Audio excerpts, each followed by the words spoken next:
아브라함아, 아들 이삭을 번제로 드리라. 이런 음성이 우리에게 들렸다면 즉각적으로 어떤 반응을 보이시겠습니까? 만약 하나님께서 여러분들에게 이렇게 말씀하셨다면 어떻게 하시겠습니까? 그리고 하나님의 말씀이라면 순종하겠는데 그것이 하나님의 말씀인지 또 어떻게 알 수 있습니까? 여러분들이 아브라함의 입장에서 이 말씀에 응답해 보시라면 이렇게 하지 않겠습니까? 사탄아 물러가라. 그리고는 곧바로 이것은 틀림없이 하나님의 음성이 아니야. 교리적으로 맞지 않잖아. 라고 하면서 그 말씀이 하나님의 음성이 아니라고 주장하기 쉽지 않겠습니까? 그럴 만한 충분한 증거가 무엇입니까? 아브라함은 이삭을 얻기까지 자기의 노력이나 수고로 얻은 것이 아니었습니다.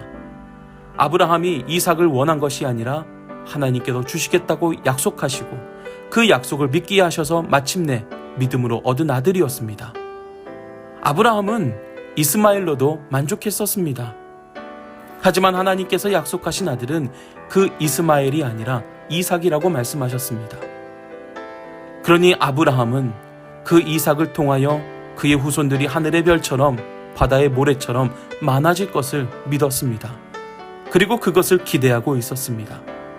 하지만 하나님은 아브라함에게 이삭을 번제로 바치라고 말씀하시니까 그것을 받아들일 수 없는 충분한 이유가 되는 것입니다.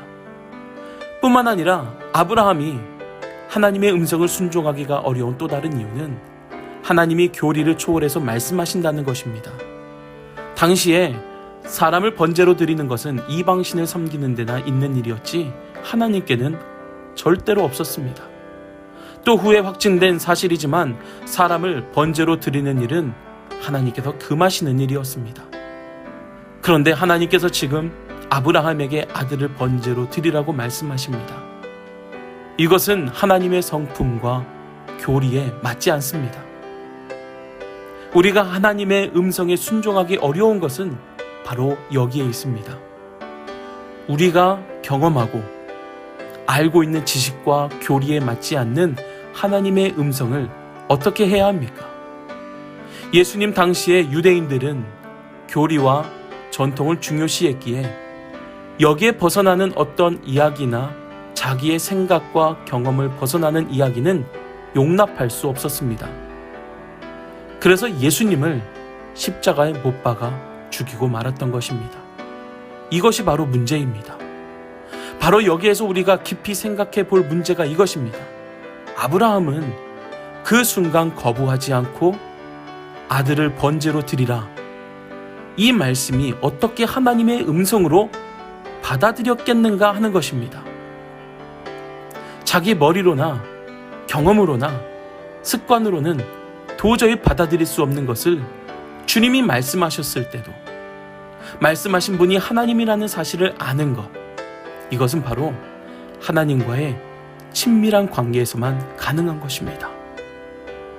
그렇지 아니하면 이 문제가 안 풀어집니다. 아브라함은 늘 하나님과 깊은 교제를 나누었던 자였고 그래서 머리로 이해되지 않는 말씀이어도 가슴으로 이해되고 또 마음, 그 심령으로 이해되는 하나님의 말씀을 듣고 분별하였던 것입니다. 이와 같이 하나님의 친밀하심은 머리로 알 수 있는 것이 아닙니다. 가슴으로 알 수 있는 것입니다. 그래서 오늘 아브라함은요, 아들을 번제로 드리라는 이 말씀, 절대로 이해될 수 없는 이 상황 속에서도 하나님의 음성으로 들을 수 있었던 것, 그것은 바로 하나님의 친밀하심, 가슴으로 이해했기 때문이라는 사실입니다. 그래서 오늘 저와 여러분들 항상 하나님을 가까이 하심으로 가슴으로 이해하고 가슴으로 은혜를 받고 가슴으로 깨닫고 가슴으로 드릴 수 있는 자가 되어서 하나님의 음성을 분별하여 듣고 승리하는 자가 될 수 있기를 주님의 이름으로 간절히 축복합니다.